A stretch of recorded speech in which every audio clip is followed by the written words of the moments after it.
નમસ્કાર, પ્રણામ મિત્રો. જય માતાજી, જય શ્રી કૃષ્ણ મિત્રો. ચાલો સરસ મજાની વાર્તા સાંભળીએ. તો છેલ્લે સુધી એક વાત જરૂરથી સાંભળજો. તો ચાલો શરૂ કરીએ.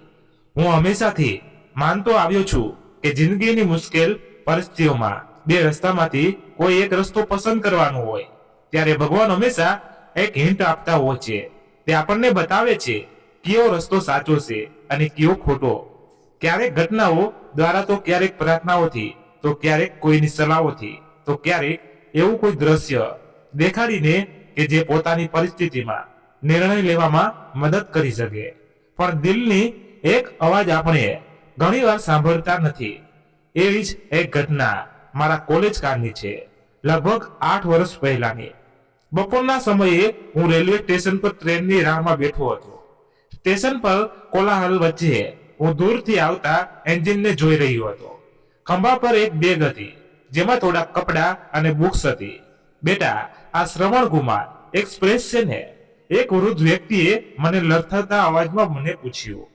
તો મેં પાછું ફરીને આમાં માથું હલાવ્યું. મારી પહેલી નજરમાં મેં નોંધ્યું કે તે કોઈ સામાન્ય માણસ નહોતા લાગી રહ્યા. ગળામાં ભારીખમ સોનાનો ચેન, બ્રાન્ડેડ સફેદ કુર્તી, ચળકતી ચામડાની મોજડી અને માથા ઉપર એ સોનેરી ટોપી હતી જે અક્ષર સોની લોકો પહેરતા હોય. પાછું વાળીને એ વૃદ્ધે પોતાને એમના પરિવારને કહ્યું, હા, આ એ ટ્રેન છે, આવી જાઓ બધા. અરે નિહારિકા, બેટા આ બેગ બરાબર પકડ, એક બાજુએથી નમી રહી છે. જી પાપા, મેં અવાજ સાંભળ્યો તો એ અવાજ મારા કાનમાં શરબતની માફક દોડાઈ ગયો. મેં મારા ખંભા ઉપર લટકેલી બેગને સરખી કરવાના બહાને ફરીવાર પલટાઈને જોયું. એ નાજુક ચહેરો એમને અવાજથી પણ વધારે ખૂબસૂરત લાગી રહ્યો હતો. મોટી મોટી કાજલ ભરેલી આંખો, નાજુક માથું, ખંભા ઉપર વિખરાયેલા વાળ અને હાથોમાં ઘેરા રંગની મહેંદી. મરૂંગ રંગની સાડીમાં એમને જોઈ ત્યારે લાગ્યું કે દુનિયામાં જ્યારે પણ સુંદરતા પરિભાષા આપવામાં આવશે ત્યારે આ છોકરી એટલે કે નિહારિકાની તસવીર ઉદાહરણ સ્વરૂપે આપવામાં આવશે. હું ફરીવાર પલટવા માંગતો હતો પણ એમની નજીક ઉભેલો કાળા ટી શર્ટ પહેરેલા બોડી બિલ્ડર જેવા લાગતા માણસને જોઈ મેં મન વાળી લીધું. તે કદાચ એમનો પતિ હશે અને પેલા સોનાની ચેન વાળા વૃદ્ધ કાકાનો છોકરો. સ્પીકરના એનાઉન્સમેન્ટ બાદ ગાડી સ્ટેશન ઉપર આવીને ઊભી રહી ગઈ. મારી સાથે સાથે એમનો પરિવાર પણ સેકન્ડ એસી કમ્પાર્ટમેન્ટમાં ચડ્યો. એમના પરિવારમાં તે વૃદ્ધ કાકા, એમની ધર્મપત્ની, એમનો છોકરો અને ખૂબસૂરત મરૂન સાડીવાળી વહુ પણ હતી. આ બધું તારા કારણે જ થઈ રહ્યું છે વિકાસ. એક પેઢી મોંઘી સુટકેસ સીટ નીચે સરકાવતા માં બોલી. 2 મહિનાથી કહી રહી હતી કે એર ટિકિટ કરી લો, પછી સીટ અહીં મળે, પણ કોઈ સાંભળે તો ને. માએ હાથમાં લાગેલી વાળની રીંગથી પોતાના વાળ બાંધ્યા અને નીચે સરકાવેલી સુટકેસને એક સાંકળથી નીચે લાગેલા લોખંડના સળિયા સાથે બાંધી. હવે જો આ સેકન્ડ એસીમાં ટકા ખાતા જવું પડે છે. અરે મારું મોં શું જુએ છે? નિહારિકા, તાળું લગાવ જલ્દીથી. નિહારિકાએ જલ્દીથી તાળું લગાવ્યું અને ચાવી પોતાના પર્સમાં રાખતા જતી હતી ત્યાં માએ ફટ દઈને ચાવી પોતાની પાસે લઈ લીધી. મારા મગજમાં એક વાત ઘૂમી રહી હતી. સેકન્ડ એસીમાં ધક્કા ખાતા ખાતા પોતાની થાળીની રોટી ત્યાં સુધી ખરાબ નહીં લાગતી જ્યાં સુધી સામેવાળાની થાળીમાં ઘી વાળા પરોઠા ના દેખાય. એમની વાત સાંભળીને હું પોતાની જાતને ગરીબ ટાઈપ ફીલ કરવા લાગ્યો. મારી જિંદગીમાં થર્ડ એસી થી ઉપર ક્યારેય સફર નથી કરી. આ તો કઝિન સિસ્ટરના લગ્ન હતા અને ટિકિટ ખાલી સેકન્ડ એસીમાં બાકી હતી. એટલે પહેલી વખત સેકન્ડ એસી કમ્પાર્ટમેન્ટમાં આવવાનો શુભ અવસર આવી પડ્યો. અને એક આ લોકો હતા જે સેકન્ડ એસીની ધક્કા ખાવાની જગ્યા કહી રહ્યા હતા. બસ કાંઈ નહીં બીજું. શું હું મારી સાઈડ લોઅર સીટ ઉપર બેસી ગયો. એમની ફેમિલી આગળની સીટ ઉપર બેઠી હતી. હું બસ ટ્રેનથી બારીથી બહારની બાજુએ જોઈ જ રહ્યો હતો. ત્યાં મારી નજર આગળ વાળી સામેની સીટ ઉપર પડી. નિહારિકા બેઠી હતી. ત્યાં એ જ નિહારિકા જેમને મરૂન કલરની સાડી પહેરી હતી. ખૂબસૂરત ચહેરો, સપ્રમાણ નાક નક્ષ મરૂન સાડીમાં એમનો ચહેરો ખીલી ઉઠ્યો હતો. એમના હાથમાં એક ડાયરી જેવું એવું પુસ્તક હતું જે તે ઘડી ઘડીએ ફેરવતી અને દર વખતે મારી સામે જોતી. મને કંઈક અટપટું લાગ્યું. એ કંઈક રહસ્યમય રીતે એમની નજર ઘડીકે મારી સામે નાખી રહી હતી.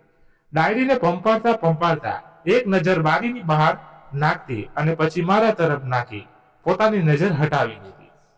હું ગભરાઈ ગયો હતો. એવું કહેવું તો કંઈક વધારે જ કહેવાશે, પણ હા, એમની એ કાતિલ નજર મને અનકમ્ફર્ટેબલ તો કરી જ રહી હતી. મેં મારો મોબાઈલ કાઢ્યો અને એક નંબર ડાયલ કર્યો. હેલો, આ અંચલ, ટ્રેન નીકળી ગઈ છે. હા, હું તને ત્યાં પહોંચીને બતાવીશ. મેં ફોન કાપી નજર નાખી તો તે હજુ પણ મને જોઈ રહી હતી. પણ કેમ? હું આંચલ સાથે વાત કરતો હતો, પણ ન જાણે કેમ મારું ધ્યાન પેલી અજનબી છોકરી નિહારિકા ઉપર હતું. એક મિનિટ આંચલની પ્રસ્તાવના આપવાનું તો ભૂલી જ ગયો. આંચલ એક જરૂરી પાત્ર છે. તો આગળ વધતા પહેલા આંચલ વિશે તમને કહી દઉં, ત્યાર પછી આપણને કહાની ઉપર પાછા ફરીશું. એ દિવસોમાં હું BSc કોલેજમાં હતો. આંચલ મારાથી 1 વર્ષ જુનિયર હતી. બીજા વર્ષમાં હતી. વિખરાયેલા ઘૂંઘરા જેવા વાળ, નાની અને ઊંડી આંખો, એમની વચ્ચે એક બિંદી લગાવતી હતી. કાળા રંગનો સલવાર એમને બહુ શોભતો હતો. એમ તો મને પણ પસંદ હતો, એટલે કાળા રંગનો જ કોઈ શેડ પહેરીને આવતી હતી. સાથે સાથે ઉપરથી નીચે લટકતો સફેદ દુપટ્ટો પણ પહેરતી હતી. એ જ્યારે હસતી તો બંને હથેળીઓથી પોતાનું મોં ઢાંકી લેતી. એ અદા બહુ જ ગમતી મને. ન જાણે ક્યાં જન્મનું પુણ્ય કર્યું હશે કે આંચલને પ્રેમ થઈ ગયો મારી સાથે. બહુ જ ઊંડો પ્રેમ. પણ એક મુસીબત હતી. ખબર નહીં તમને એ મુસીબત લાગે કે નહીં, પણ એ દિવસોમાં મારી જે પરિસ્થિતિ હતી એ આંચલને સંભાળી શકાય એવી નહોતી. આંચલ એક પૈસાદાર ખાનદાનમાં ઉછેરેલી છોકરી હતી. એમના પિતા શહેરમાં 3 લેધર ફેક્ટરીના માલિક હતા અને ચોથી ફેક્ટરી થોડા સમયમાં ચાલુ થવાની હતી. એમની અને મારી હાલતમાં જમીન આસમાનનો ફરક હતો. અને એ જે ગાડી લઈને કોલેજ આવતી હતી તેનું એક પૈડું પણ મારે તૂટેલા ફૂટેલી બાઇકથી મોંઘું હતું. હવે તમે જ કહો, ક્યાં એ દર વર્ષે ઉનાળુ વેકેશનમાં સ્વિટ્ઝરલેન્ડ, વિયેતનામ, ખબર નહીં ક્યાં ક્યાં ફરતી હતી. અને ક્યાં હું જો એકાદ વાર મામાના ઘરે જવાય તોય બહુ કહેવાય. પાછળના ગાર્ડનમાં અમે હાથમાં હાથ નાખીને ફરતા.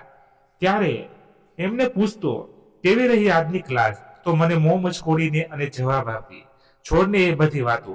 દરરોજ ક્લાસની વાતો પૂછ્યા કરે છે. એ આ પાસ્તા ખા. અમે ત્યાં જ ગુલાબોની ક્યારીઓએ પાસે બેસી અને પાસ્તા ખાતા અને વાતો કરતા. એમની પાસે સેંકડો વાતો હતી કરવા માટે. માની તબિયત કેમ છે, દીદીની એક્ઝામ કેમ જાય છે, પાપાની ખાંસીમાં યુનાની દવાઓ ફાયદો કરે છે કે કેમ, કેમિસ્ટ્રીની એક્ઝામ માટે નોટ બનાવી કે નહીં, એ સવાલ પૂછતી જ હતી અને હું જવાબ આપતો જ હતો. પણ એમના એક સવાલ ઉપર હું ખામોશ થઈ જતો. એ સવાલ હતો, તું લગ્ન માટે પપ્પા સાથે વાત કરવા ઘરે ક્યારે આવીશ? બતાવને પ્લીઝ. આ સવાલનો મારી પાસે જવાબ નહોતો. હું બંને હોઠ અંદર દબાવી ખંભા પર હાથ મૂકી પીઠ થપથપાવી કહેતો, હજુ થોડો સમય આપ. તો એમની આંખોની પાંપણ ભીની થઈ જતી. તો ચાલો હવે કહાની ઉપર પાછા જઈએ. બસ આ એ જ આંચલની ઉદાસી વાળા દિવસો હતા અને હું ટ્રેનની સફર કરી રહ્યો હતો. ટ્રેનને સ્ટેશન ઉપરથી નીકળ્યાના લગભગ 4 કલાક જેવું થયું હશે. કમ્પાર્ટમેન્ટની બારીઓની બહાર ધીરે ધીરે અંધારું છવાઈ રહ્યું હતું. કમ્પાર્ટમેન્ટમાં ડોંગ સ્કોન્ડના જવાન એક ઊંચી જાતિના કૂતરા સાથે આંટો મારી રહ્યા હતા. ડબ્બાના બધા જ મુસાફરો હવે ધીરે ધીરે ઊંઘવા લાગ્યા હતા. નિહારિકાની સાથે રહેલા એ વડીલ અને એમની પત્ની પણ નિંદરમાં હતા. પણ નિહારિકા આંખોમાં એક ગજબની બેચેની હતી. એમની આંખો જોતા લાગતું હતું કે વર્ષોથી સૂતી ના હોય. એમણે સાવધાનીથી આજુબાજુ જોયું અને પોતાના હાથમાં રહેલી ડાયરી સીટ ઉપર રાખી અને ઊભી થવા લાગી. ક્યાં જઈ રહી છે? સાથે રહેલી મહિલાએ પૂછ્યું તો તે ગભરાઈ ગઈ. વિકાસ જોતો એ ક્યાં જઈ રહી છે. વિકાસે હટ્ટોકટ્ટો બોડી બિલ્ડર લાગતો એ વડીલ સાથે આવેલો છોકરો કદાચ એમને સાંભળ્યું નહોતું. નિહારિકાએ ડરતા ડરતા કહ્યું, મમ્મી બસ હું જરા વોશરૂમ જઈને આવું છું. એ મહિલાએ મનમાં ને મનમાં કંઈક બોલી અને નિહારિકા ઝડપથી મારી સીટ તરફ આવવા લાગી. મેં એમની સામે ના જોતા નજર નીચી રાખી અને વિચારી રહ્યો હતો કે નિહારિકા મારી સીટથી કમ્પાર્ટમેન્ટના છેડે આવેલા બાથરૂમ તરફ જશે. એમના એક એક કદમથી મારા હૃદયની ધબકારા વધી રહી હતી. તે ધીરે ધીરે મારી નજીક આવી રહી હતી. જેવી તે મારી સીટની નજીક આવી, મારા હૃદયના ધબકારા અચાનક વધી ગયા. તે મારી સીટની નજીક આવી ઊભી રહી. મારું હૃદય હવે ધબકારા ચૂકી ગયું હતું. લાગી રહ્યું હતું કે છાતી ફાડીને બહાર આવી જશે. મેં થોડી હિંમત કરી અને માથું ઊંચું કરી એના ચહેરા તરફ જોયું. એમના હાથમાં એની ડાયરીમાંથી ફાટેલું એક પાનું જેમાં કંઈક લખ્યું હતું એ મારી સીટ ઉપર ફેંકી અને આ કાગળ વધી ગઈ. એમના ગયા પછી કાંપતા હાથેથી સીટ ઉપર ફેંકેલો કાગળ ઉઠાવ્યો અને મુઠ્ઠીમાં દબાવી ધીરેથી કોઈ જોઈ ન જાય એ રીતે વાંચવાનો પ્રયત્ન કરવા લાગ્યો. તો એમાં લખ્યું હતું, પ્લીઝ હેલ્પ મી. ટ્રેનની ગતિ હવે ધીરે ધીરે વધી રહી હતી. પાટા ઉપર ચાલી રહેલી ટ્રેન હવે હવા સાથે વાતો કરવા લાગી હતી. ટ્રેનની બાજુવાળા પટ્ટા હવે સાપની માફક ટ્રેનનો સાથ આપી રહ્યા હતા. દૂર દૂર સુધી કોઈ પ્રકાશ દેખાઈ રહ્યું ન હતો. વાદળાની વચ્ચે ધીરે ધીરે ચંદ્રમા ખીલી રહ્યો હતો. રાત હવે ઘનઘોર થવા જઈ રહી હતી. એ છોકરી નિહારિકા પાછી પોતાની સીટ ઉપર જઈને બેસી ગઈ. લોઅર સીટમાં એકદમ કિનારા પાસે, પેસેજની એકદમ નજીક કે જ્યાંથી લોકોની અવરજવર હોય, ત્યાં બેસી અને મારા તરફ એક દિશે જોઈ રહી હતી. હું પેસેજની બીજી તરફ એટલે કે એક સીટ છોડી અને લોઅર સીટ ઉપર હતો. અમે બંનેના ચહેરા સામસામે હતા. એમને આપેલો કાગળનો ટુકડો હજી પણ મારા હાથમાં જ હતો. મારા હાથમાં વળેલા પરસેવાના કારણે એ થોડો મુરઝાયેલ થઈ ગયો હતો. પરંતુ એમાં લખાયેલ 3 અંગ્રેજી અક્ષરો, પ્લીઝ હેલ્પ મી, મારા મનમાં અગણિત બેચેની પેદા કરી રહી હતી. મેં પહેલી વાર નજર ભરીને એમની સામે જોયું. એમની આંખોમાં એક ઊંડી ઉદાસી ચમકી રહી હતી. મેં એમની સામે કાગળનો ટુકડો બતાવીને પૂછ્યું, શું છે આ બધું? તો એમણે આજુબાજુ નજર ફેરવી અને મને ઈશારોથી કંઈક સમજાવવાનો પ્રયત્ન કર્યો. પરંતુ તે શું કહેવા માંગતી હતી એ મને કશું જ સમજમાં નહોતું આવતું. કમ્પાર્ટમેન્ટમાં લગભગ બધા જ સૂઈ ગયા હતા, એટલે એકદમ ગુપ્ત ખામોશી હતી. એ મરૂન સાડીવાળી છોકરી એ આજુબાજુ જોયું તો એ બોડી બિલ્ડર જેવો લાગતો છોકરો હવે સૂઈ ગયો હતો. તો ફરીવાર ઈશારો કર્યો અને કશું સમજાવવાનો પ્રયત્ન કર્યો, પરંતુ ઈશારો હજુ પણ સમજણમાં આવે એવો નહોતો. તે ક્યારેક ઉપર હાથ રાખતી તો ક્યારેક એક ઘરડા વડીલ અને એમની સાથે આવેલી મહિલા અને પોતાના પતિ તરફ ઈશારો કરી અને બંને હાથ જોડી લેતી. એ કદાચ એવું કહેવા માંગતી હતી કે આ લોકોથી મને બચાવી લો. હા, કદાચ નહીં. મારું મન એમને જોઈ અને બેચેની થવા લાગ્યું હતું. આવી સિચ્યુએશન તો મેં મારી જિંદગીમાં થ્રિલર પિક્ચરોમાં પણ નહોતી જોઈ. એમની મોટી મોટી આંખો મીણબત્તીના મીણની માફક પીગળતી હોય કેવી લાગી રહી હતી. તેમની આંખોની ઉદાસી જોઈને પણ નજર અંદાજ ના કરી શકાય એવી હતી. એમની આંખોમાં દર્દ હતું, બહુ બધી તકલીફો અને થોડા ઘણા આશાના કિરણો પણ વાત શું છે? મેં પૂછ્યું તો છોકરીએ ત્રણેય સાથીદારો સામે જોઈ ઈશારો કર્યો અને પોતાની ગરદન ઉપર આંગળી રાખી ગળું કાપવાનો ઈશારો કર્યો. એટલે કે આ ત્રણેય લોકો એમને જાનથી મારી નાખવાના હતા. એ મને ઈશારાઓથી સમજાવવાની કોશિશ કરી રહી હતી. ત્યાં એક ખરડાયેલા અવાજે એમને ડરાવી દીધી. ઊંઘ નથી આવતી તને? અવાજ ઉપરના બર્થ ઉપરથી આવતો હતો. એ મજબૂત કદ નો છોકરો ગુસ્સાથી બોલ્યો. તો નિહારિકા અડબડાઈ ગઈ અને સાથે સાથે હું પણ ગભરાઈ ગયો. હું બારીની બહાર જોવા લાગ્યો. નિહારિકા ઉઠી અને સામેવાળી મિડલ સીટ ઉપર જઈને સૂઈ ગઈ. હવે હું એમને જોઈ નતો શકતો, પરંતુ હા, એમને ઓઢેલા કંબલમાંથી અડધા ઉઘાડા પગ હું જોઈ શકતો હતો. શ્રવણકુમાર એક્સપ્રેસ હવે ખૂબ જ ઝડપથી આગળ વધી રહી હતી. દરવાજાની બહાર કોઈ થાંભલો ઝટકા સાથે પસાર થયો તો ટ્રેનની ગતિનો ખ્યાલ આવતો. હું એક કાગળના ટુકડાને હાથમાં લઈ હૃદયમાં એક ખોફ સાથે બેઠો હતો. મને સારું એ નહોતું સમજાતું કે મામલો શું છે અને શું મદદ જોઈતી હશે મારાથી. ખબર નહીં એ હવે કઈ મુસીબતમાં હશે. મને એવું થયું કે કદાચ રેલવે પોલીસ પાસેથી મદદ લઈ શકાય. મેં જોયું હતું કે એમના જવાનો હમણાં જ એક ભારે ભરકમ કૂતરા સાથે આ કમ્પાર્ટમેન્ટમાંથી પસાર થયા હતા. પરંતુ એ વિચારી અને હું થંભી ગયો કે જો પોલીસની મદદથી તેમને જોઈતી હોય તો તે ખુદ પણ માંગી શકતી હોય. તેને મારા સુધી આવવાની શી જરૂર પડી? ક્યાંક હું એમની મુસીબતમાં ના નાખી દઉં. હું એ ગટમથલમાં હતો ત્યારે મને તમામ જાસૂસી કોમિક યાદ આવી રહ્યા હતા જે હું બચપણમાં વાંચતો હતો. મેં એમની સીટ તરફ જોયું તો નિહારિકાના પગ હલી રહ્યા હતા. તે કદાચ પગ હલાવી મને કંઈક મેસેજ આપવા માંગતી હશે. એ કહેવા માંગતી હતી કે તે હજુ સૂતી નથી, પણ મારે કરવાનું શું હતું એ મને હજુ સુધી કંઈ ખબર પડી રહી નહોતી. અને એ પણ નથી ખબર પડી રહી કે એનો પ્રોબ્લેમ શું છે.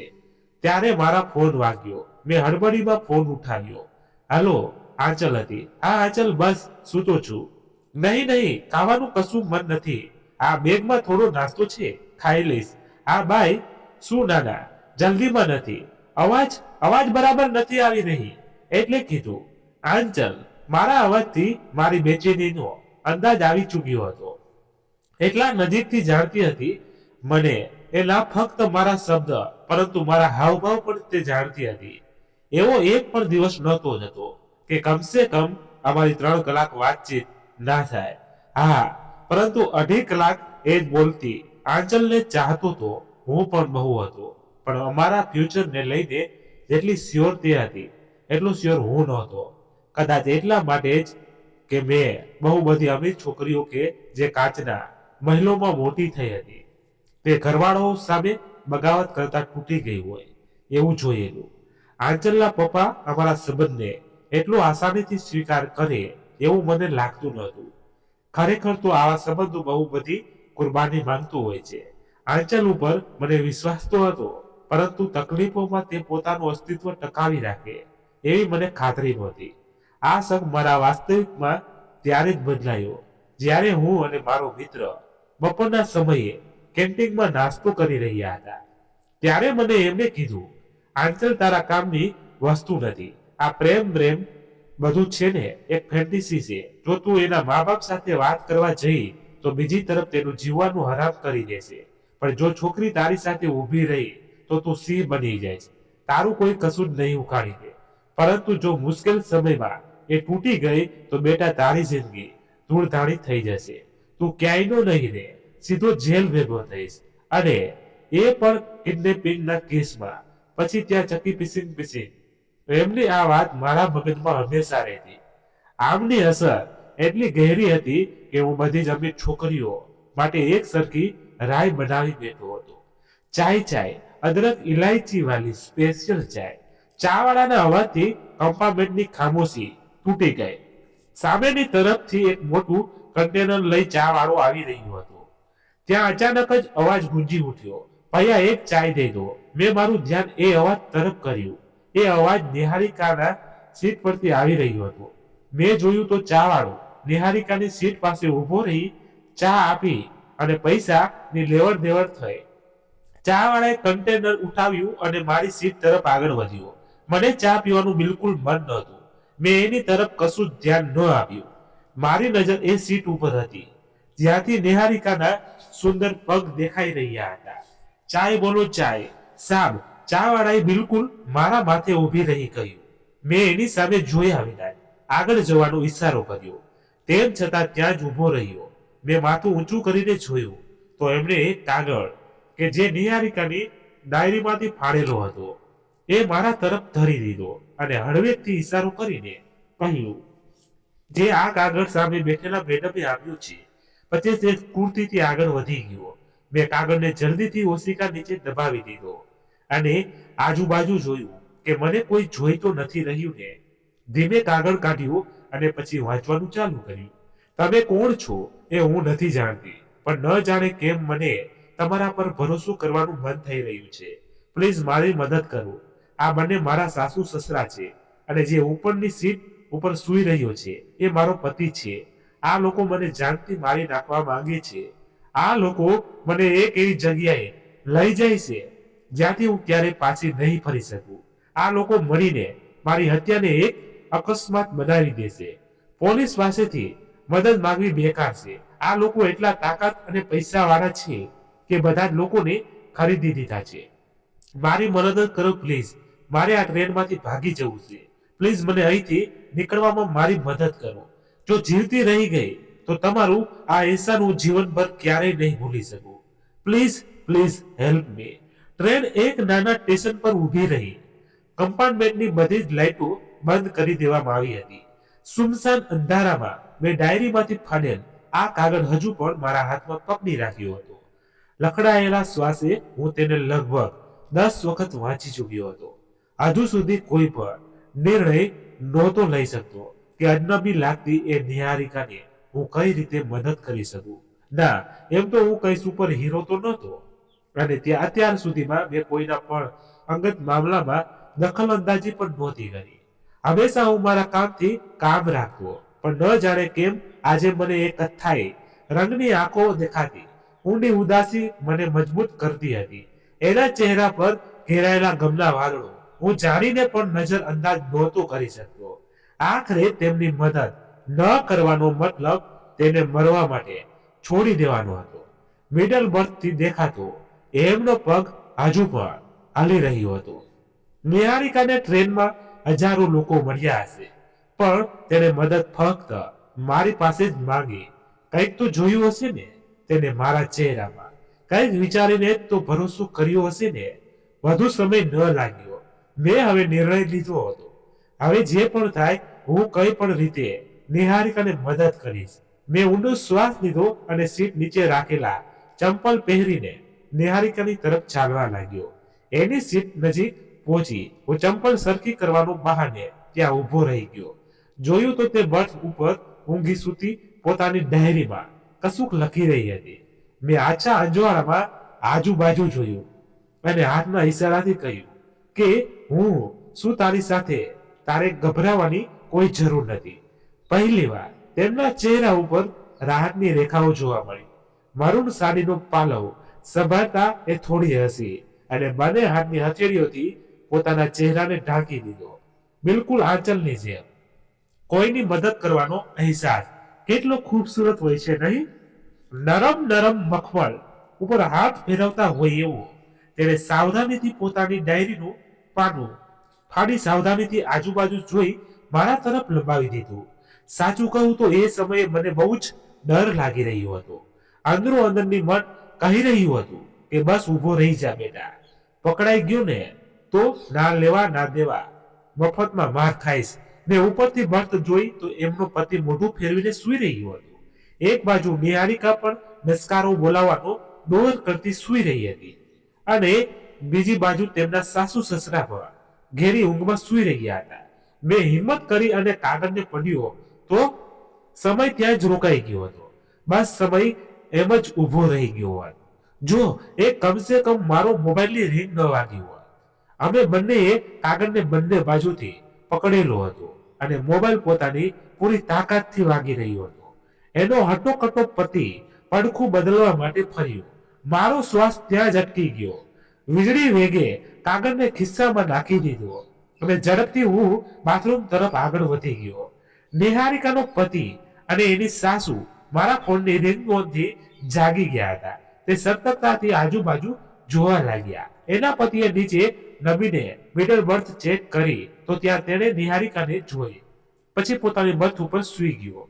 મેં કમ્પાર્ટમેન્ટમાં દરવાજા પાસેથી નીકળી બાથરૂમ પાસે પહોંચી ફોન રિસીવ કર્યો. હાલો, હજુ સુધી સૂતો નથી. ફોન અંચલનો હતો.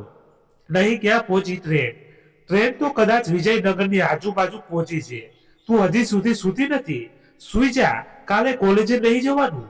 મેં કાગળ ખિસ્સામાંથી બહાર કાઢતા બોલ્યો. નહીં, કાલે તો શુક્લા સરની ખબર પૂછવા જવાનું છે. મને એ વાતથી યાદ આવ્યું કે કેમેસ્ટ્રી પ્રોફેસર શુક્લા સાહેબનો પગ ફ્રેક્ચર થઈ ગયો છે. કાલે અમુક વિદ્યાર્થીઓ તેમની તબિયત પૂછવા માટે સાહેબના ઘરે જવાના હતા. તો તું બાકી લોકોની સાથે જ જવાની છો ને? મેં કાગળની ઘડી ખોલતા જ એમ જ પૂછ્યું. તો તે બોલી, નહીં, હું તો કારમાં જઈશ. ડ્રાઈવર હશે તો ઠીક, નહીતર જાતે ડ્રાઇવિંગ કરીને જઈશ. બાકીના મિત્રો બસમાં જશે અને તું તો જાણે જ છે કે આવી ગરમીમાં બસમાં સફર કરવી મારાથી સહન નહીં થાય. મારા મનમાં એકદમ શાંત સમુદ્રના પાણીમાં કોઈ કે આવીને પથ્થર ફેંક્યો હોય એમ તરંગોની રેલમછેલમ થાય એવો અહેસાસ થયો. મારા મિત્રોએ કહેલા શબ્દો મને ફરી પાછા યાદ આવી રહ્યા હતા. તેમણે કહ્યું હતું કે અમીર ઘરની છોકરીઓ મિડલ ક્લાસ છોકરા સાથે ઇશ્ક મોહબ્બત કરી તો લે છે, પણ પ્રેમ જ્યારે સંઘર્ષ માંગે છે, બગાવત માંગે છે, ત્યારે તે તૂટી જાય છે, પાછી ફરી જાય છે પોતાની મને બનાવેલ આરામદાયક જિંદગીમાં. 2-4 દિવસ આંસુ પાડીને બધું જ ભૂલી જતી હોય છે અને મારા જેવા લોકોની જિંદગી હંમેશા માટે બરબાદ થઈ જતી હોય છે. હા, એ આચલ જેને બસમાં પણ મુસાફરી કરવાની તકલીફ પડે છે, તે પોતાના પ્રેમ માટે પિતા સામે બગાવત કરી શકશે. હું હજી વિચારી રહ્યો હતો ત્યાં એક ઉલટી દિશામાં ગુજરાતી ટ્રેને મારું ધ્યાન દોડ્યું. મારા હાથમાં પકડી રાખેલ કાગળ જે નિહારિકાની ડાયરીમાંથી ફાડી અને મારા હાથમાં હતું એ પવનની ગતિના કારણે મારા હાથમાં ઉડી રહ્યો હતો. મેં વાંચવાનું કર્યું ચાલુ. હું નથી જાણતી તમે ભગવાનમાં વિશ્વાસ રાખો છો કે પછી ખુદામાં, પણ આ તમે જરૂર માનવતામાં વિશ્વાસ ધરાવો છો. બસ એ જ માનવતાની કસમ આપું છું. વિરમગંજ સ્ટેશનને ઉતરવું છે, ત્યાંથી હું મારા પિયર ભાગી જઈશ, પણ હું પેલી પીળા રંગની સુટકેસ વિના નહીં ઉતરી શકું. સુટકેસમાં મારી માર્કશીટ છે અને એ બધી જ તસવીરો છે જેનાથી આ લોકોને ગુનેગાર સાબિત કરી શકું. બેગ જંજીરથી બાંધેલી છે, કંઈ પણ રીતે હું એમને ખોલી પણ લઉં તો બેગ એટલી બધી ભારે છે એમને ખેંચીને હું દરવાજા સુધી નહીં પહોંચી શકું. એ કામ તમારે કરી આપવું પડશે પ્લીઝ. હું વિરમગંજ સ્ટેશન પહેલા વોશરૂમના બહાને ગેટ સુધી આવ્યો. હવે બસ એ બેગને પ્લેટફોર્મ પર ફેંકી દેશો. આપને અજનબી દોસ્ત સાચું કહેજો, જ્યારે કોઈ પિક્ચર જોઈએ સિનેમા ઘરની બહાર નીકળીએ ત્યારે પાર્કિંગ સુધી આપણે આપણી જાતને હીરો સમજતા હોઈએ છીએ. થોડો પાવર તો રહે જ છે મગજમાં, થોડો સમય માટે પણ હોય જરૂર. ફિલ્મ પડદા ઉપર પૂરી થઈ ગઈ હોય પરંતુ તમારા મગજમાં તો હજી સુધી એમના તાર ઝંઝણતા હોય છે. તમે આ કહાનીમાં ખુદને ક્યાંય ને ક્યાંય જોઈ રહ્યા હોય છે. બસ આ જ ભાવ મારા મનમાં પણ હતો.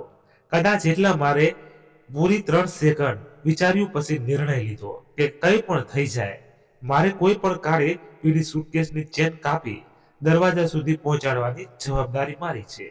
મરૂન કલરની સાડી પહેરેલી છોકરી વિરમગંજ સ્ટેશન પર ઉતરશે ને અને ઉતરીને જ રહેશે. વાત પૂરી. ટ્રેન હવે પોતાની ગતિ વધારી અંધેરી રહી હતી. રાતના દૂર ખેતરોની ઝૂંપડીમાંથી આછા અજવાળા વાળાની લાઈટ ટપકી રહી હતી. જેમ આ ચેન કાપવાનો સવાલ મારા મનમાં ટપકી રહ્યો હતો. ચેનને કાપવી કઈ રીતે? બેગ બિલકુલ પેસેજ પાસેની લોખંડની પાઇપ સાથે ચમકતી સાંકળની બંધાયેલી હતી.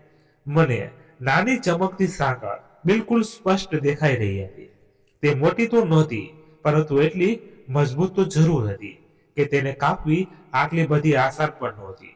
રાતના લગભગ 2:15 વાગ્યા હશે. 40-45 મિનિટની ખામોશી પછી હું દુનિયા બચાવનાર સુપર હીરોની જેમ ઊભો થયો. આ દરવાજાથી લઈ અને સામેના દરવાજા સુધી ના તો કોઈ હિલચાલ હતી ના તો કોઈનો પડછાયો, પરંતુ તેનો પગ હજુ પણ હલી રહ્યો હતો. તે કદાચ કહેવા માંગતી હતી કે જલ્દી કાપો સાંકળને, વિરમગંજ આવવાનું છે. હું મારી સીટ પરથી ઊભો થઈ નિહારિકાના સસરાની સીટ પાસે એવી રીતે બેસી ગયો જેવી રીતે વેટિંગ ટિકિટના મુસાફરો સીટના મળવાના કારણે સીટની બાજુમાં બેસી અને મુસાફરી કરતા હોય. હા, એક વાત કહેવાનું ભૂલી ગયો. હું હંમેશા ચાવી સાથે એક નાનું ચાકુ ઇમરજન્સી ઉપયોગ માટે રાખતો. આજે ખરેખર ઇમરજન્સીમાં એ કામ આવી રહ્યું હતું. ખરેખર ધબકતા હૈયે મેં જિંદગીમાં પહેલી વખત ડેરિંગ વાળું કામ નહોતો કર્યું હતું, ના હવે પછી હું કોઈ કરવાનો હતો. એ સમયે મારા હૃદયના ધબકારા લગભગ 150-160 જેટલા થઈ ગયા હતા. એમ લાગતું હતું કે હમણાં હૃદય ધબકતું ધબકતું બહાર આવી જશે. મિડલ સીટમાં બેઠેલી નિહારિકા માથું ઊંચું કરી મને જોઈ રહી હતી. મહારાણીની જેમ હું સાંકળ ઉપર ધીરે ધીરે મારું નાનું ચાકુ ચલાવી રહ્યો હતો. બહુ સમય સુધી ઘસ્યું. હવે તો હાથ પણ દુખવા લાગ્યો હતો. તેમ છતાં સાંકળ ઉપર એક નાનું અમથું નિશાન પણ ન જોવા મળ્યું. હાથ દુખવાની સાથે મેં સાંકળ કાપવાની સ્પીડ વધારી દીધી. મારો હાથ ધીરે ધીરે શૂટ થવા લાગ્યો હતો. એક ધારો, એક આંગળી અને અંગૂઠા વચ્ચે ચાકુ પકડી રાખવાના કારણે તે જગ્યા ઉપર લોહીનું પરિભ્રમણ અટકી ગયું હતું. તેમ છતાં હિંમત હાર્યા વિના સતત 20 મિનિટ સુધી એક જ જગ્યા ઉપર સાંકળી એક જ કડી ઉપર મારું ચાકુ ફેરવતો રહ્યો. 20 મિનિટ બાદ મેં સાંકળની કડી થોડી નબળી થવા જોઈ. હવે ચાકુની બીજા હાથમાં પકડ્યું અને એ જગ્યા ઉપર ઘસવા લાગ્યો. સાથે સાથે ચારે બાજુ નજર ફેરવતો હતો અને જોઈ રહ્યો હતો કે મને કોઈ જોઈતો નથી રહ્યું ને. હું આ ચાકુ ચલાવતો રહ્યો, પરંતુ સાંકળ કાપવાનું નામ જ નહોતી લેતી. એ જ સમયે ભગવાને મારો સાથ આપ્યો, મારા કામમાં મદદ કરી દીધી. એ જ સમયે બીજી તરફથી એક ટ્રેને પૂરપાટ ઝડપે અમારા ટ્રેનની વિરુદ્ધ દિશામાં પસાર થઈ. તેનો અવાજ એટલો બધો તીવ્ર હતો કે એની આડમાં બીજી કોઈ પણ અવાજ છુપાઈ શકતી હતી. મેં આ સમયનો ફાયદો ઉઠાવ્યો. પગને સામેની બાજુએ ઠેરવી, જંજીરને બંને હાથોથી સજ્જડ પકડી, જોરથી લગાવીને ખેંચી. એવી તો ખેંચી કે ખટાક અવાજથી સાથે જંજીરની કડી એકબીજાથી અલગ થઈ ગઈ. બસ એ જ નિશાનવાળી જગ્યાએથી સાંકળ તૂટી ગઈ. ભગવાનનો ખૂબ આભાર કે ટ્રેનની અવાજથી આડમાં સાંકળ તૂટવાનો અવાજ કોઈને સંભળાયો નહીં. આખો પરિવાર પડખું ફેરવીને સૂઈ રહ્યો હતો. મેં ફટાફટ પીળી સુટકેસને ખેંચી અને કિનારા તરફ કરી દીધી. શરીરમાં લોહીની ચિનગારીઓ દોડી રહી હતી અને હૃદય બસ હવે ફાટી જશે એવું લાગી રહ્યું હતું. શ્વાસ રૂંધાઈ રહી હતી. એસી કમ્પાર્ટમેન્ટમાં 22 ડિગ્રી તાપમાને હું પરસેવે નાહી રહ્યો હતો. ધીમેથી ઉઠ્યો અને સાઈડ ઉપર કરેલી બેગને હળવેકથી ઉઠાવી ટ્રેનના દરવાજા તરફ લઈ ગયો. વિરમગંજ સ્ટેશન હવે આવવાનું હતું. 5 મિનિટ બાદ ટ્રેન વિરમગંજ સ્ટેશન ઉપર ઊભી રહી. ટ્રેન થોડા સમય સુધી ઊભી રહી, પછી તેને સ્ટેશન છોડવા માટે પોતાની ગતિ ધીરે ધીરે ચાલુ કરી. તો મેં જોયું કે મરૂન કલરની સાડી સરકી કરતી નિહારિકા પોતાની મિડલ સીટ ઉપરથી વીજળીની વેગે ઉતરી અને ઉઘાડા પગે દરવાજા તરફ ભાગી. તેણે કમ્પાર્ટમેન્ટનો દરવાજો ખોલ્યો. હું ત્યાં જ ઊભો હતો. તમે ઉતરી જાઓ, હું બેગને ફેંકી દઈશ, મેં કહ્યું. ટ્રેનની ગતિ ધીરે ધીરે વધી રહી હતી. તે એકદમ મારી નજીક આવી. મરૂન કલરની સાડીનો પાલો ઉડી અને મારા મોઢા ઉપર આવ્યો. તેને પાલો સંભાળતા મારી એકદમ નજીક આવીને અને બોલી, ધન્યવાદ જિંદગી, જો ફરીવાર મોકો આપશે તો આ અહેસાસનો બદલો હું ચૂકવી દઈશ. એ સ્કૂટીથી વળી અને ટ્રેનની સાથે થોડા ડગલા ચાલી અને પ્લેટફોર્મ ઉપર ઉતરી ગઈ. તે સુટકેસ કે જે મારા હાથમાં હતી એ દરવાજા ઉપર રાખી અને બહારની બાજુએ ધક્કો મારી દીધો. થોડા મીટરના અંતરે સુટકેસ અને નિહારિકાએ સ્ટેશન ઉપર મેં ઉતારી દીધા. કેટલી શાંતિ મળી રહી હતી મનને.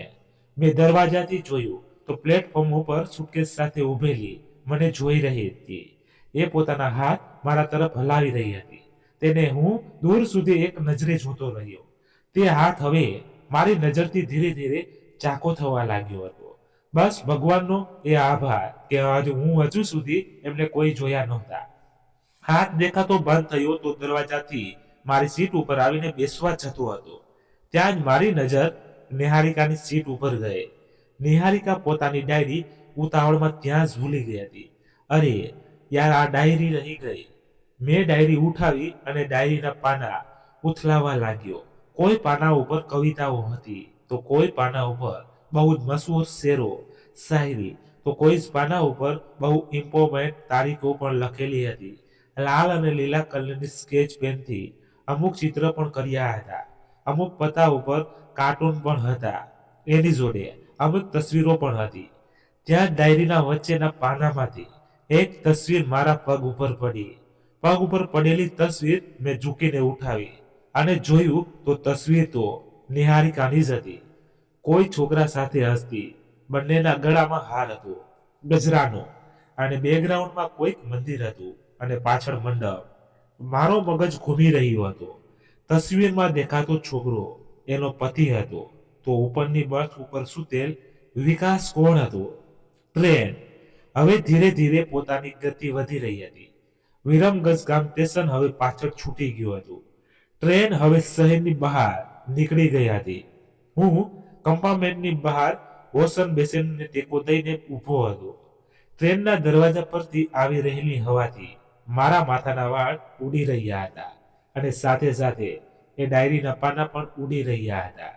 જે ડાયરી મારા હાથમાં હતી અને બીજા હાથમાં હતી એ તસવીર જેને હું જોઈને હેરાન થઈ રહ્યો હતો. એ તસવીરમાં નિહારિકા હસી રહી હતી કોઈ છોકરા સાથે. બંનેના ગળામાં હાર હતો અને કોઈ નાના એવા મંદિરમાં પાછળ મંડપ સજાવેલો હતો. આ તસવીરને જોઈને એવું લાગી રહ્યું હતું કે મંદિરમાં લગ્ન કરી અને પછી આ બંને જણની તસવીર કોઈ મિત્રએ ખેંચી હોય. આ બધું હતું શું? મારું મગજ ભમી રહ્યું હતું અને મારા હૃદયમાં મને ગભરાટ થઈ રહી હતી. મેં કશું પણ વિચાર્યા વિના ડાયરીને ટ્રેનમાં દરવાજાથી બહાર ફેંકી દીધી, પરંતુ ફોટો ફેંકતી વખતે મારો હાથ રોકાઈ ગયો. તે સમયે ન જાણે શું વિચારીને એ ફોટાને શર્ટના ઉપરના ખિસ્સામાં નાખી દીધો અને મારી સીટ તરફ ચાલવા લાગ્યો. મારા પગ ધીરે ધીરે કંપી રહ્યા હતા. પગના હાડકામાં મને જણ આહત મહેસૂસ થઈ રહી હતી. ક્યુ સ્ટેશન આવ્યું છે બેટા. હું મારી સીટ તરફ જઈ રહ્યો હતો. ત્યાં જ ગેટની બાજુમાં ઉપરની સીટ પર સૂતેલા એક દાઢીવાળા કાકાએ મને પૂછ્યું. મેં ઉતાવળમાં જ કહ્યું, ખબર નહીં. હું ઉતાવળમાં ફટાફટ મારી સીટ તરફ ભાગ્યો અને સીટ પાસે આવી ચંપલ કાઢી અને સીટ ઉપર સૂઈ ગયો. મને ધીરે ધીરે ઠંડી લાગી રહી હતી. હું ધાબળો ઓઢીને સૂઈ ગયો. મેં ધાબળો મોઢા સુધી ઓઢેલો હતો, તેમ છતાં હું કંપી રહ્યો હતો. અંદરો અંદર મન કહી રહ્યું હતું કે પાછળના જે 4-5 કલાક મારા જીવનમાં ઘટ્યા એ ફક્ત સપનું જ હોય તો કેવું સારું. પણ કમનસીબ એ એક હકીકત હતી. મેં ધાબળામાં મોઢું ગાલીને મોબાઈલની લાઇટ ચાલુ કરી. મારા ઉપરના ખિસ્સામાં રાખેલી તસવીરને કાઢીને કેટલાય સમય સુધી જોતો રહ્યો. કેટલાય વિચારો મારા મગજમાં ભમી રહ્યા હતા. એમ જ મારું મગજ હવે ધીરે ધીરે થાકી ગયું અને આ થાકના લીધે મને ઊંઘ આવી ગઈ. ટ્રેન સુનસાન રસ્તાઓથી વહેતી, નદીઓને પાર કરી, પહાડોને ચીરતી, સિમેન્ટ કોન્ક્રીટના જંગલોને પાર કરતી ચાલી જઈ રહી હતી. આવા સમયમાં હું ન જાણે ક્યાં સપનામાં ખોવાઈ ગયો હતો. સવારે કંઈક શોરમાં કારણે મારી આંખો ઉઘડી ગઈ. અરે એ તો ઉપડી ગઈ. અરે ઊભો થઈ જા ભાઈ. તું કુંભકર્ણની જેમ સૂતો રહ્યો અને એ નખુચક્કર થઈ ગઈ. હે ભગવાન, લૂંટાઈ ગયા. અમે તો બરબાદ થઈ ગયા. હે ભગવાન, હવે શું કરીશું? વિકાસ ઊભો થા ઊભો. મેં અંદર જ મારી આંખોને ગોળ ગોળ ફેરવી અને ધીમે ધીમે ધાબળા નીચે સરકાવ્યો. જે રીતે આંખોની રોશની આવી ગયા પછી ડોક્ટર આંખ ઉપર બાંધેલી પટ્ટીને ધીરે ધીરે ખોલે છે, જેથી પેશન્ટને અચાનકથી જ જાલિમ અને બદસુરત દુનિયા જોઈને ઝટકો ન લાગે. મેં ત્યાં જોયું તો મને એ સીટ ઉપર એક ટોળું દેખાયું. થોડાક કલાકો એ સીટ પાસે આવીને ઊભા રહ્યા હતા. જાડી સોનાની ચેન વાળા પેલા કાકા માથા ઉપર હાથ દઈને બેઠા હતા. તેની ઘૂઘરાના વાળ વાળી પતલી છાતી ઉપર હાથ પછાડી પછાડીને હૈયા ફાટ રુદન કરી રહી હતી. હે ભગવાન, બેગ પર લઈ ગઈ. અમારી સાથે સાથે ચેન કાપીને લઈ ગઈ. ઉલટા રોતા રોતા તેના ઉપરની તરફ નજર કરી તો બોડી બિલ્ડર લાગતો છોકરો પોતાની આંખોને ચોળતો નીચે થયેલી રહેલી ઘટનાને સમજવાનો પ્રયત્ન કરવાનો દેખાવું એમને જોઈને તે બોલી, અરે ના, તું નીચે ના આવીશ, નીચે ના આવીશ. તું તો ત્યાં સૂતો રહે. પગ ફેલાવીને સાલા, તમે તો બહુ વિશ્વાસ હતો ને એના પર. તે નીચે ઉતર્યો તો તેની માએ એના વાળ પકડીને છોકરાને ગોળ ગોળ ફેરવી દીધો અને બોલી, બહેન ટ્રેનમાંથી ભાગી ગઈ અને તને ખબર જ ના રહી. બહેન શબ્દ સાંભળીને મને તો એવું લાગ્યું કે મારી છાતીમાં કાંઈક જોરથી મુક્કો મારી દીધો હોય. જાણે શ્વાસ અંદરની અંદર અને બહારની બહાર રહી ગઈ. એ છોકરી આની બહેન એવું લાગી રહ્યું હતું કે એકી સાથે ઢગલાબંધ ટ્રેનો મારી આજુબાજુમાંથી શોર મચાવીને આવી ચાલી ગઈ હોય. અરે અરે, જલ્દી જંજીર ખેંચો કોઈ. એ છોકરો કે જેવના વાળ હજુ પણ એની મારા પકડના કારણે ઊભા હતા તે બોલ્યો. એમના પપ્પા એમને પકડી લીધો અને બોલ્યા, હવે શું ફાયદો ટ્રેન ઊભી રાખીને? હવે આપણને શું ખબર કે ક્યાં ઉતરી ગઈ હશે? જ્યારે નજર રાખવાની હતી ત્યારે તો પગ પહોળા કરીને સૂતો હતો. ચાલ છોડ હવે. આ કમ્પાર્ટમેન્ટ ગુંજી રહ્યો હતો અને વધારે શોર તો વારાવરણની અંદર હતો. એવું લાગતું હતું કે કોઈ રાતોરાત વડે ઠગીને ચાલ્યું ગયું હતું. નિહારિકાએ મને ખોટું કીધું. આ એમના સાસુ સસરા નહીં પરંતુ મા બાપ હતા. આવું બધું વિચારીને મારા નસોમાં લોહીની ચિંગારીઓ ફરવા લાગી. ત્યાં જ એ પહેલવાન જેવો દેખાતો છોકરો મારી તરફ આવતો દેખાયો. તેમને જોઈ અને મારો આત્મા ફફડી ગયો. મને એવું લાગી રહ્યું હતું કે મારો જીવ હવે મારા શરીરને મૂકીને ભાગી જશે. અરે ભાઈ સાહેબ, તમે કશું જોયું કે અહીં તો મિડલ સીટ ઉપર સૂતી હતી. તમે તો એમની સામે જ હતા, બોલીને એમના ઉભા વાળને સરખા કરવા લાગ્યો. મેં શાંતિથી એમને જવાબ દેવા જઈ જ રહ્યો હતો ત્યાં મારી નજર ઉપરના ખિસ્સામાં રાખેલી તસવીર ઉપર ગઈ. હું કંપી ગયો. નિહારિકાની તસવીર ઉપરના ખિસ્સામાંથી વિકાસને તાકી રહી હતી. મેં પોતાની જાતને સંભાળી અને નાટકીય રીતે પોતાના બંને હાથને કોલરના બટન સુધી લાવી અને પહેલેથી જ ખુલ્લા બટનને બંધ કરીને ફરીવાર પાછું ખોલ્યું. એ છોકરો મને હેરાનીથી જોઈ રહ્યો હતો કે આ કરી શું રહ્યો છે. મેં કોલરના બટનને ફરીવાર ખોલ્યા અને શાંતિથી એક હાથ વડે ખિસ્સામાંથી ઝાંકી રહેલી તસવીરને અંદર સરકાવી દીધી. નહીં, મેં કશું નહીં જોયું. મેં કહ્યું તો એ મોઢું ચડાવીને કહી રહ્યો હતો કે આ વાત આવું બધું કર્યા વિના પણ બતાવી શકતો હતો ને. ભાઈ, બિલકુલ નહીં ખબર મને. હું વિરમગંજ સ્ટેશન ઉપર તો સૂઈ રહ્યો હતો. અરે નહીં યાર, હું મનમાં જ ચીખ્યો. મને થયું કે હું મારા મોઢાને મોટી મોટી ઝાપટ મારું અને તેને બંધ કરી દઉં. અરે વિરમગંજ કહેવાની શું જરૂર હતી? આ સાંભળીને એ પાછો ફર્યો મારી તરફ. અરે ભાઈ, શું જરૂર હતી વિરમગંજ સ્ટેશન બોલવાની? શાંતિથી ચૂપચાપ નથી ખબર એવું બોલી ગયો હોય તો. પરંતુ મિત્રો, જ્યારે આવી પરિસ્થિતિઓમાં કોઈ પણ વ્યક્તિ ના બોલવાનું, ના કહેવાની વસ્તુઓ જણાવી દેતા હોય છે. આવી જ ઘટના મારા જીવનમાં ઘટી અને ના કહેવાનું મેં વિકાસને કહી દીધું.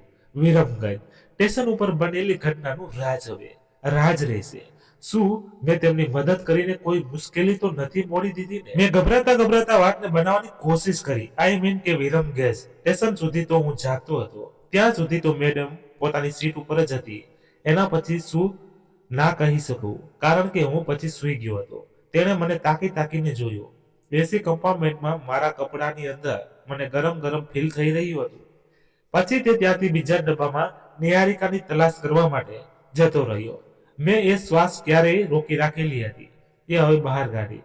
સીટના કિનારા ઉપર રાખેલી પાણીની બોટલમાંથી 2 ઘોંટ પાણી પીધું. કમ્પાર્ટમેન્ટમાં બીજી બાજુએ આંટીને આજુબાજુ બીજી સ્ત્રીઓએ ઘેરી લીધી હતી અને એમને હિંમત રાખવાનું કહી રહ્યા હતા. અને બીજી બાજુ પેલા કાકા હતા જે બીજા લોકોથી ઘેરાયેલા હતા. ટીટી પર ત્યાં જ હતો. મોબાઈલ કાન ઉપર ધરી અને રેલવે પોલીસને આખો મામલો સમજાવવાનો પ્રયાસ કરી રહ્યો હતો. એ આંટી રોતા બોલવાનો પ્રયાસ કરી રહી હતી. અરે ભાઈ, શું બતાવે? મને એવું લાગે છે કે ચાલતી ટ્રેનથી કૂદી જાઓ કે પછી આ જાળીવાળા પંખા ઉપર રસ્સી લગાવી અને લટકી જાઓ.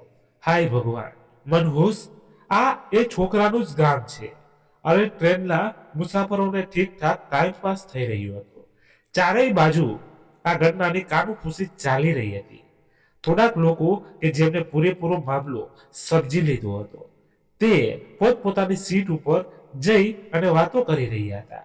સીટ નંબર 61, 62 અને 63 ઉપર કોઈક લોકો બેસેલા હતા અને તેમાં એક પેલા દાઢીવાળા કાકા પણ હતા જેમને મને પૂછ્યું હતું કે ટ્યુશન આવ્યું છે. અરે કાકા, આ બધું મામલો શું છે? મેં પૂરો મામલો સમજવા માટે એ કાકાને પૂછ્યું. એમના હાથમાં પાન હતું અને આંગળી ઉપર ચૂનો હતો. તેમણે પોતાનું પાન પોતાના મોઢામાં મૂકી અને કાંટાવાળી આંગળી પોતાના વાળમાં ઘસી અને કહ્યું, અરે ભાઈ, આ એ મામલો છે લેલા મજનુ વાળો. છોકરી અમીર છે અને મેડમને થઈ ગયો ગરીબ છોકરા સાથે પ્રેમ. સમજ્યો, બંને મળી કરી લીધા મંદિરમાં જઈ અને લગ્ન. અને પછી છોકરી વાળાએ તેમને બેસાડી દીધી ઘરે અને છૂટાછેડા લેવા માટે દબાણ કરવા લાગ્યા. અરે ભાઈ, કેમ લે છૂટાછેડા? હે, મને તમે જ બતાવો, કેમ એ લોકો છૂટાછેડા લે? ઘટના હવે મારા સમજમાં ધીમે ધીમે આવી રહી હતી. તેમ મારો મગજ ચકરારે ચડ્યો હતો. એ કાકા આગળ બોલ્યા, છોકરી તો પાછી જવા માંગતી હતી પણ આ લોકોએ તો પહેરો લગાવી દીધો અને એ છોકરી તો નીકળી ઉસ્તાદ. એ છોકરી તો બેગમાં કેટલાય પૈસા, સોનું અને મેરેજ સર્ટિફિકેટ બધું જ લઈને થઈ ગઈ ફૂલ. ભાઈ વાહ વાહ, પ્રેમ હોય તો આવો હોય. અરે ભાઈ, માથું ખંજવાળતો રહીશ કે પછી કઈ હા ના બોલીશ? હું ત્યાં જ ફ્રીજમાં રાખેલી આઈસ ટ્રેમાં જે રીતે બરફ જામે એ રીતે હું ત્યાં જ જામી ગયો. આટલો મોટો વિશ્વાસઘાત કર્યો હતો મારા જોડે નિહારિકાએ. ટ્રેનના સેંકડો લોકો માટે હું એકલો જ મળ્યો હતો એમને બેવકૂફ બનાવવા માટે. હું પાછો મારી સીટ ઉપર આવી ગયો. ડબ્બામાં હજુ પણ એટલો જ શોરબકોર થઈ રહ્યો હતો. મારા મગજમાં કેટલાય વિચારો આવી રહ્યા હતા. મને હજુ સુધી કઈ સમજમાં તો આવી રહ્યું કે નિહારિકાએ મને જ કેમ ઉલ્લુ બનાવ્યો. મને ડર લાગી રહ્યો હતો કે કમનસીબે મને જો કોઈએ જોઈ લીધું હોય તો અત્યારે ઉલટો લટકાવ્યો હોય. અને મનમાં એક પ્રકારની શાંતિ પણ મહેસૂસ કરી રહ્યો હતો કે કોઈ અમીર ઘરની છોકરીએ પોતાનું બધું દાવ ઉપર લગાવી દીધું હતું. પોતાના પ્રેમી સાથે આખી જિંદગી કાઢવા માટે કેવી હિંમત દેખાડી હતી. એમને કેવો મગજ ચલાવ્યો હતો અને એમણે એ જ કર્યું જે તે કરવા માંગતી હતી. તે ખરેખર કરવા માંગતી તે ક્યારે ન તૂટી. મુશ્કેલીઓથી, તકલીફોથી તેમને ઘરમાં પૂરી રાખવામાં આવી, તેમ છતાં તંગ નસીબે ના થઈ નિહારિકા. એ જતા જતા મારા વિચારો અને મારા મગજમાં રહેલી શંકાને ખોટી સાબિત કરી દીધી હતી. એ વિચારો કે તેમના જેવી અમીર અને મોટા ઘરની છોકરીઓ વિશે રાખતો હતો. હું એક ખ્યાલમાં ખોવાયેલો જ હતો. ત્યાં મારો ફોન વાગ્યો. હાલો, આંચલ હતી. આ આંચલ, ગુડ મોર્નિંગ, ક્યાં છે તું? મેં પૂછ્યું તો તેમણે કહ્યું કે કેમેસ્ટ્રી ટીચર શુક્લાના સાહેબને મળવા માટે જઈ રહી છે અને રસ્તામાં. અચ્છા અચ્છા, આ અવાજ બહુ આવી રહ્યો છે. ક્યાંથી જઈ રહી છે? ડ્રાઈવર છે કે પછી ખુદ ડ્રાઇવિંગ કરે છે? અરે અરે હું અને સ્વાતિ બધા સાથે છીએ. તો હસી મજાક ચાલી રહી છે. સ્વાતિ, હું ચોંકીને બોલ્યો. તેમણે કહ્યું કે હા હા હા, અમે બસથી જઈ રહ્યા છીએ. એકચ્યુઅલી મેં હેરાનીથી ફોનને એક કાનથી લઈ અને બીજા કાન પર રાખ્યો. તું બસથી જઈ રહી છે અને આટલી ગરમીમાં? હા, એમાં શું થઈ ગયું? તે બોલી. આટલા બધા લોકો તો મુસાફરી કરે છે. પછી થોડા સમય માટે રોકાઈ અને પછી બોલી. અને હવે હું અત્યારથી જ આદત પાડી રહી છું આપણા લગ્ન માટે. પાપાએ ના પાડી દીધી તો પછી તો બસથી જવું પડશે ને, તો પ્રેક્ટિસ કરી રહી છું. એવી રીતે તો મળી રહ્યા હતા જેવી રીતે હું અને આંચલ મારા ઉપર નમેલી હોય. ગઈ રાત્રે જે પણ કંઈ થયું એ ભગવાને આપેલી મને હિટ હતી. જ્યારે હું મારા જીવનમાં બે રસ્તામાંથી એક રસ્તાને પસંદ કરવાનું હતું, તેમને બોલેલા એક વાક્યથી મને સમજાવી દીધું હતું કે મારે બે રસ્તામાંથી કયો રસ્તો પસંદ કરવાનો હતો. મેં ટ્રેનની બારીમાંથી દેખાઈ રહેલા ખૂબસૂરત મંજરોને ધ્યાનથી જોઈ રહ્યો હતો. ખિસ્સામાંથી મોબાઈલ કાઢ્યો અને આંચલ માટે એક મેસેજ ટાઈપ કર્યો. પાછો આવીને તારા પપ્પાને મળવા આવીશ. હવે તો તું તૈયાર રહેજે. મિત્રો, વાર્તા અહીં પૂર્ણ કરી છે. આશા રાખું છું કે તમને વાર્તા સાંભળવાની મજા આવી હશે. તો કૃપા કરીને એક લાઈક કરી તમારા મિત્રો સાથે શેર કરજો. ધન્યવાદ. ફરી મળીએ નવી વાર્તા સાથે. ત્યાં સુધી પરિવાર સાથે મસ્ત રહો, તંદુરસ્ત રહો. જય માતાજી, જય દ્વારકાધીશ. હર હર મહાદેવ, મહાદેવ, મહાદેવ. જય શ્રી રામ, જય બજરંગ બલી.